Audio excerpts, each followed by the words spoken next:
the gift to give to the receiver. According to especially what they call the profession of generosity. What's meant profession of generosity? When you give, let's say, when you give couple dollars or $1 to a homeless. Okay, this for example, can you imagine you are here and homeless here, $1 here. Of course, get one example, okay? Example of $1. So when you give that $1 to homeless, okay? So if you think according to Mahayana Buddhist view, if you attach yourself, I am a giver, and this is a gift I give to the homeless, that's not the true, that's not the profession of generosity. When you give, you don't attach to yourself, and you don't even attach to that gift, and even to the receiver. Christianity has the same kind of philosophy. In Christianity, there's actually a verse in the Bible that says, give with your right hand so your left doesn't know it. It means basically give, not for recognition or anything like that, just to give. Yeah, that is similarity, right? And but of course, it's not easy for people to practice. Right? Most of the time, when we give out, we have condition, right? Valentine's, yeah, we give the flower or anything to our girlfriends, boyfriends, because we love that person, not our one. Not everyone, is that right? Because when we give the flower, the rose to that lady or that young man, we expect that they give back something to us, even some kind of flowers or a kiss or whatever, right? So, because of that condition, we put on that kind of generosity. It's not the complete one. It's not the fully one. It's not the perfect one. The perfect one is when we give, like you just say in the Bible, not forget, but no attachment. It makes sense? It's hard, right? Yeah, it makes sense. It's hard, but when we practice, it's much easier for us. Why? Most of the time, when we give things to other people, whether we have direct condition or indirect condition to other person, right?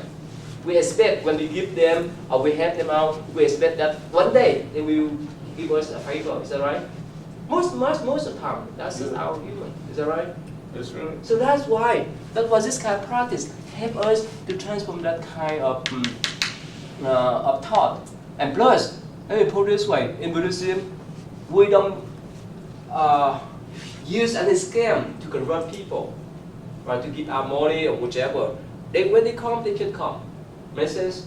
Right? But now, you know, in many missionaries group, they go to, especially the poor country. They have, of course, it's good, but their purpose is to convert people, but not for us.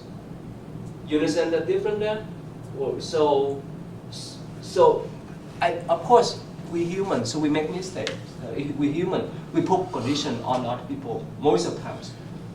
For the Bodhisattva or whoever practices this kind of path, Mahayana path, we're supposed to give without an attachment.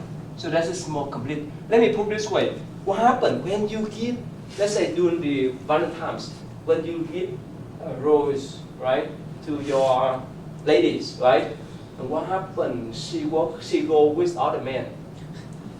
Or he go with other lady. What happens? It's hurt, right? It's alright? But if you give someone else, if they need your help, let's say, like that's homeless man, they need your $1 to buy, I don't know, bread or wherever, right?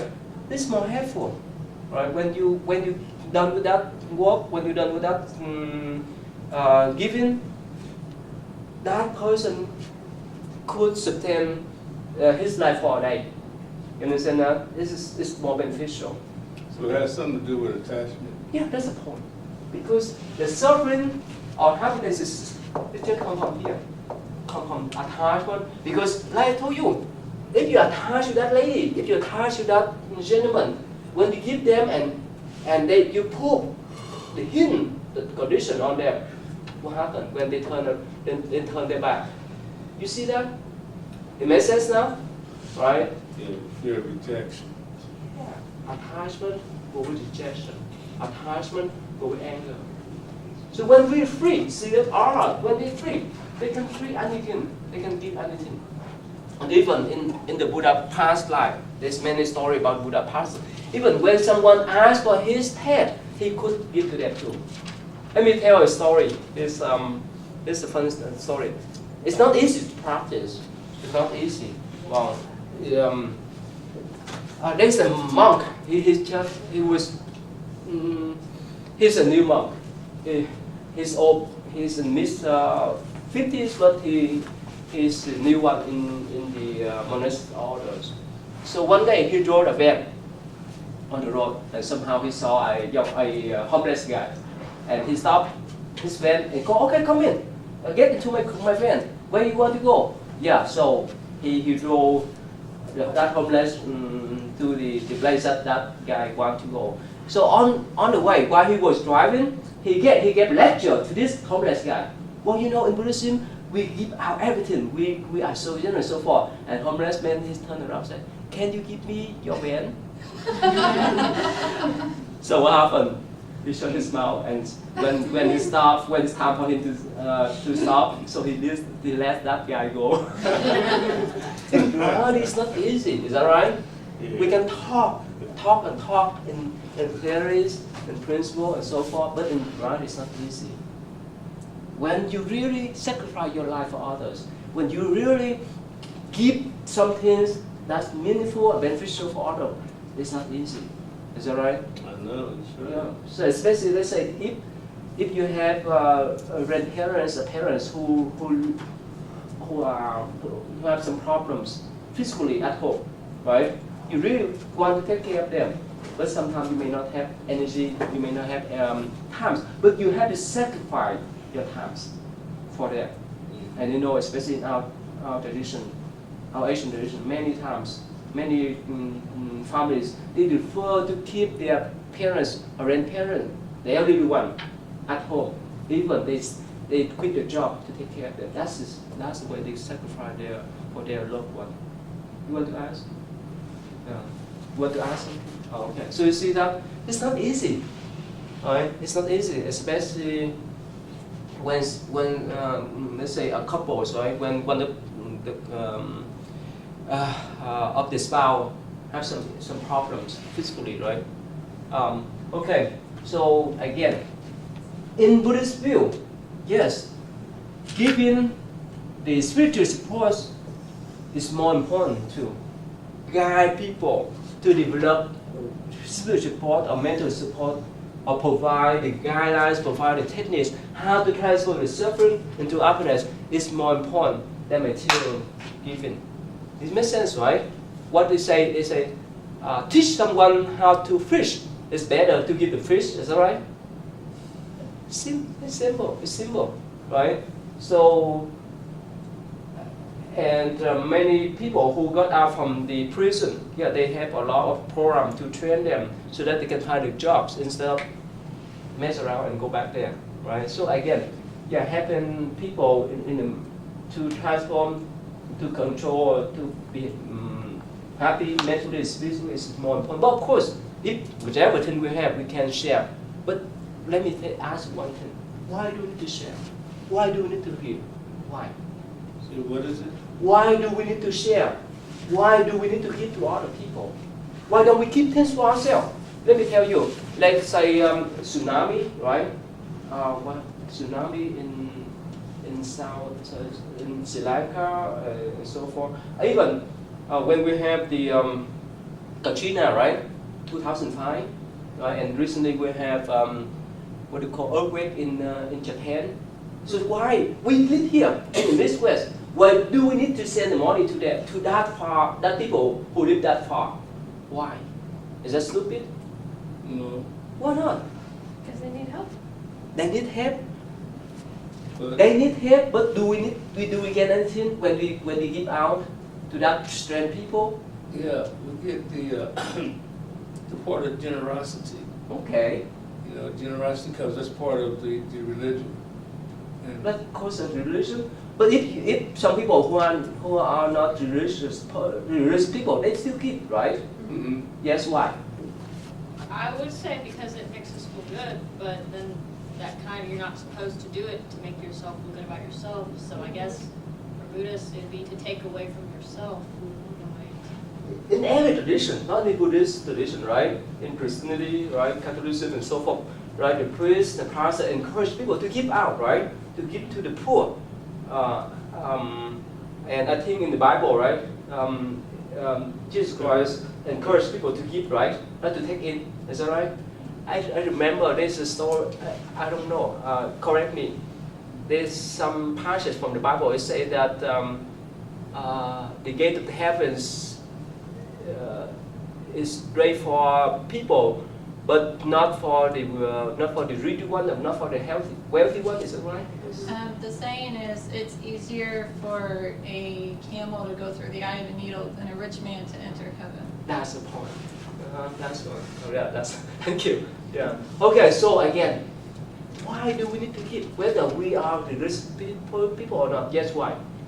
To reduce suffering in the world and to help them to be able to rehabilitate and live their lives better and have the resources to rebuild and. Okay. And what happened to us if we give out? Yes. We reduce our attachments. No. In general, forget Buddhism. Forget Buddhist theory. In reality, why do you need to give? Let's say for the stranger, of course. Forget Buddhism. Yeah. Put your relatives Because it teaches you aside. compassion. Yeah, forget. Don't talk about anything about the religion. Just talk about reality. Why do you need to give? Because if you give to others, you're more compassionate. You're more passionate. For the people who don't care much about religion, they don't care about compassion, right? So how? Why do we need to give? Tax breaks. Tax break? Okay, good. That's religious way. What else? Guilt. Uh, Is it guilt? secure? Guilt. Guilt. Feel guilty for. Okay. In other tradition, in other country, they don't give you tax break. Yeah. But why? Why do we encourage our people to Because give? it's some innate instinct in us. Instant on that? Okay. What else? What else? Maybe Instinct. because of the golden rule. Golden Like- rules, Like, common sense. treat others the way you want to be treated. That's the point. That's the point we want to say. Karma, right? What we do for others, then we do for us, right? So it's common sense, it's golden rules, right? But doesn't that go back to giving and expecting something back?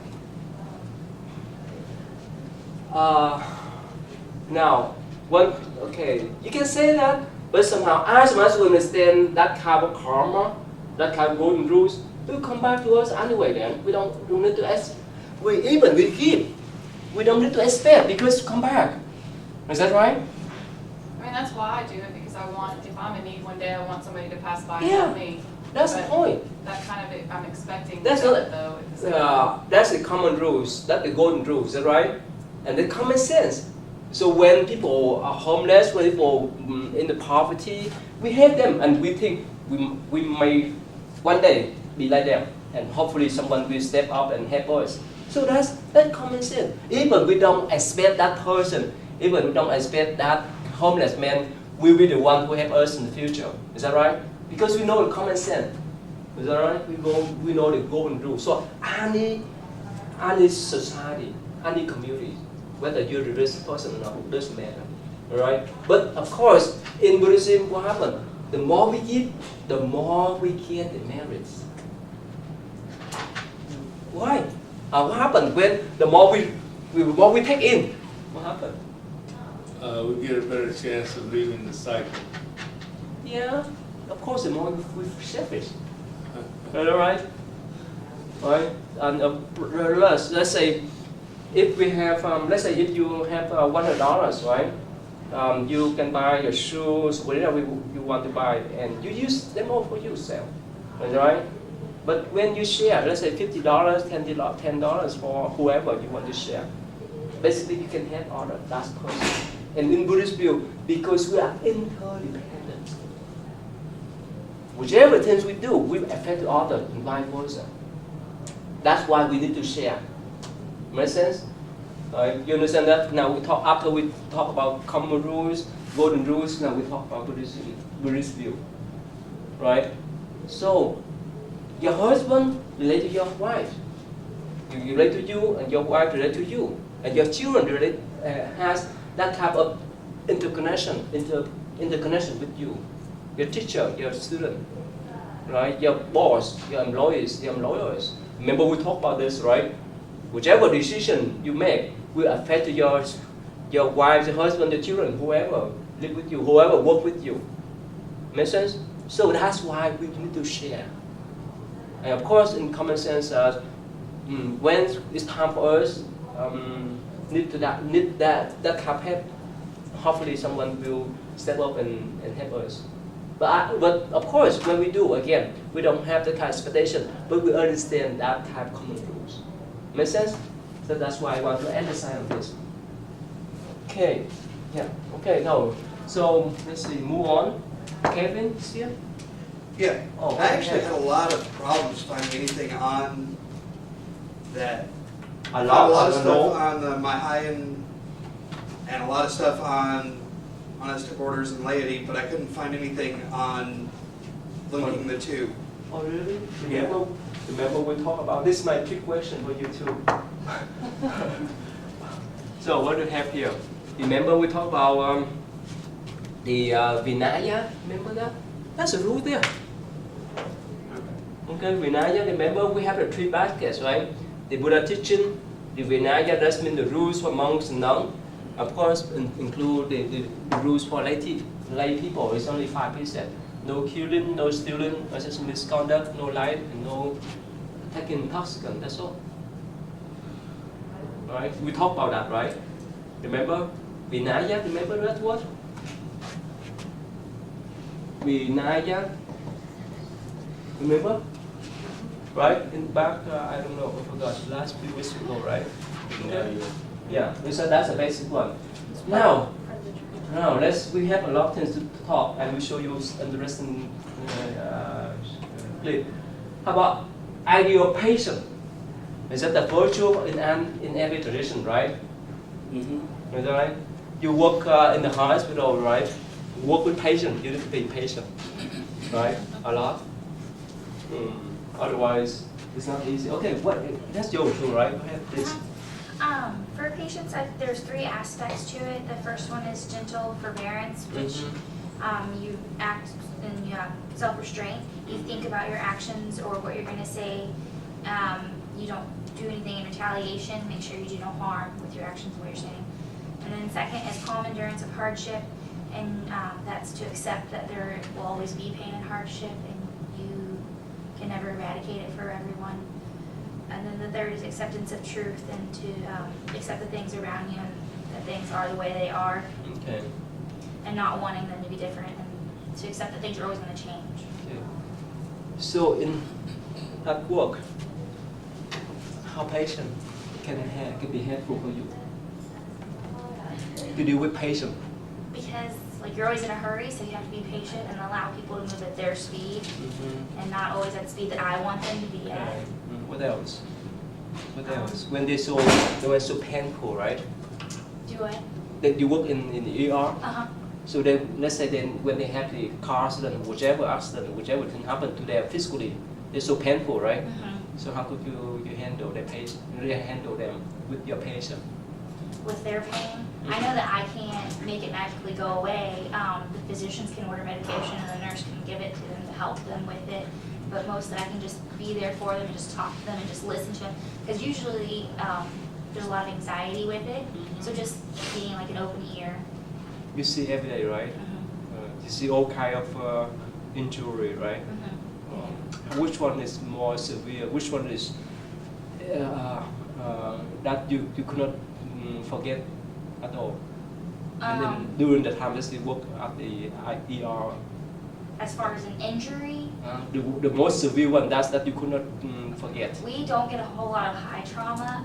Okay. We had this young lady once who cut off her entire finger from a door. Yeah. A door had slammed, and it sliced off the entire end of her pointer finger. What happened? She lost her finger? Yeah, it got slammed in a doorway. Oh, It had completely sliced off. one or two? Which one? Okay. Just her pointer finger. Okay. But we don't get a whole lot of like high trauma. We get like the high trauma goes to U of L. Oh, really? Mhm. Okay. So So where's the hospital? Is Suburban. It's over suburban. in St. Matthews. Oh, okay. Yeah. So we get car accidents. We do get full arrest, which are About cases shooting? that are coded. About shooting. Shooting? No, we do not get gunshots. Really? No. Alright. So you don't see any crimes now? No. Okay, criminals. Okay, that's good. How about you? You have your patient? Yeah, I got patience. Okay. You have children, right? Yes. How many? One Only one girl and boy? girl. Okay. She grown up? Okay, so what do you think about this kind of patient? Basically, I had the same thing what she had. I had three, there was like three kinds of patients. And I just want to, add a little bit to that. It's like patience was, the way I read it, patience was the antidote of anger. Yeah. It was like, you had to have, it was hard to get without patience, it's hard to get to the, Yeah. Go ahead, yeah, please. without patience, it's hard to get to the bodhisattva. Bodhisattva. It's hard to get, you can't get there without patience. And so it is, basically, it's a requirement for the religion. You gotta have patience Again. to deal with ignorance. Okay. Because you get mad real easy and stuff like that, and you don't understand, and that leads to anger. Okay. What's the difference between patient and suppression? What's different? Big difference. Wow. Suppression is you're not really getting out the true feeling of what you have, what you feel. And whereas patience is you understand, but you don't have that. Suppression is more like anger, I think. What do you think? People used to have more suppression and more patience. I think if you're angry and you're suppressing it, you're already angry. If you're patient, you're not allowing yourself to become angry because you're being more patient instead of angry. Suppression's like you're angry, but you're not showing it. Mm-hmm. It's totally different than being patient. You wait for the time too. Yeah. It's probably happen sometimes to some of us, right? It's happened, right? Right. So, especially when we could not handle things that cross our line, right? Right. It's not easy, right? Who got married already? You have the ring. What's that? Oh, married? Yes. You want to see my clip? I just done the wedding ceremony yesterday. Yeah. Okay. I explained for newly couples about the meaning of the ring. Tell me first, what's the meaning of the ring? Eternity. Eternity love, right? And that's all? Is he uniting the two together? That to occur, yeah. That's related to this one. In Chinese and Vietnamese language, we say that the ring of patience. Why? Because it takes Well, anybody who's been married can tell you why. Yeah. Is that right? It takes patience to stay married. Yeah. Anybody who's been married can tell you why that.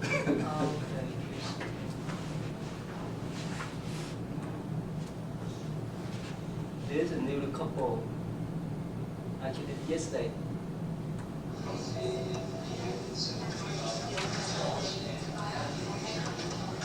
That's the families there and some people. That's my monastery in Corden. Oh, I'm sorry.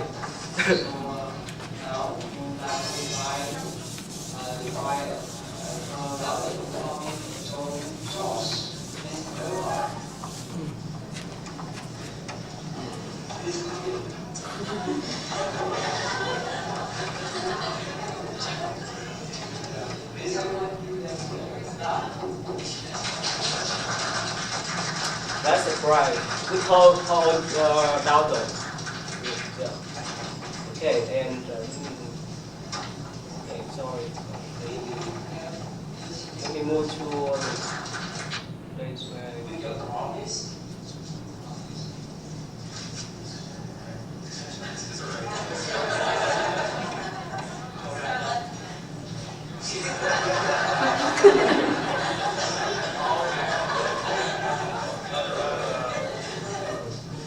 Okay, so you join your right hand.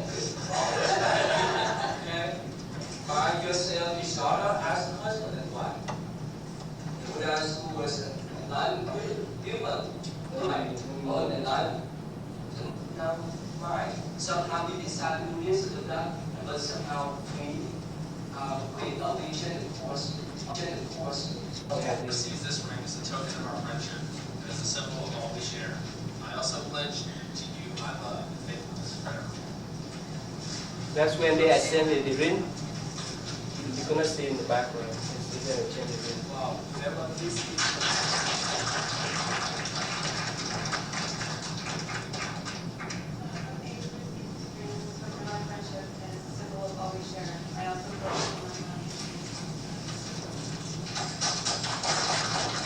Anyway, so before that accident to them, what's the meaning of ring? I told you. In our Vietnamese or Chinese words, the ring, that's the word of patient. Why? You still married, right? Mm-hmm. Do you need to have patience to live together? Yes. Huh? A lot. A ton of it, sorry. My wife needs more than I do. Really? You sure? Oh, okay. Why? Why do we need to have that type of patience in order to live together? Why? Because I'm obnoxious. Really? No. Different backgrounds and Yeah. trying to live together in the same home, and you were raised differently. Like I Yeah. was I was a military brat, and then I joined the military, and my husband has never left his probably 300-mile radius of where he lived. That's lucky. So I mean, it's two different worlds, two different cultures, two different beliefs coming into one marriage. It can get pretty Tough, right? Yeah. It's really tough when you even how you pay the bill, how you pay the mortgage. or how you wash the bathroom. Yeah. Or even if you have children, it's add on How you raise them. how to raise them, how to send them to school, private school, a public school, and how to teach them. And sometimes the children stand middle. Is that right? Yeah. And one parent say this, another parent say that. They don't know where they're headed to. And sometimes if the parents are fighting each other, they try to pull the children to their side. Is that right? And that's not easy. So that is why in our Asian tradition they say that the ring of patience. And of course the ring represents in the Western tradition too eternal love, right? Unconditional love. Is that right? If you have that love, if you want to have that love, you need to develop this one, patient. Like your mother, some of your mother, right? How many you have? Two? How many do you have? One. Who else? Only two. I have, I'm not a mother. I have a child. Have one. Yeah. As a dad, you have patience with your child. Yes. But most of the times, regardless of tradition, whether it's in the West or in the East, most of the time the children like to live with whom? Dad or mom? Why? Most have nicer. Yeah, more patient. Is that right? Yeah. Because she gave birth, you gave birth to them, and you know their emotion. You know them since they were unborn. I think it's easier to have patience with your child than it is to have with your spouse. Yeah, definitely. In our tradition, it's the best in the East. The mother rather to sacrifice their life for the children, not for the husband. Yeah, common sense, right? Because the children, that's where you produce, that's where you raise them since they were unborn. That's why when you love them, you have to be patient with them. Plus, they're more innocent. It's easier to be patient with people more innocent. Really? You know, as they get older, it's a little trickier because they're more adults. They're less innocent. It's more you have to cultivate your patience more because they can back talk and Yeah. make their own decisions. Yeah, we have a lot of things to discuss, but you notice the news that a 17 or 18-year-old girl who sued her parents. Remember that? You know that story? It's ridiculous, right? Even in the West.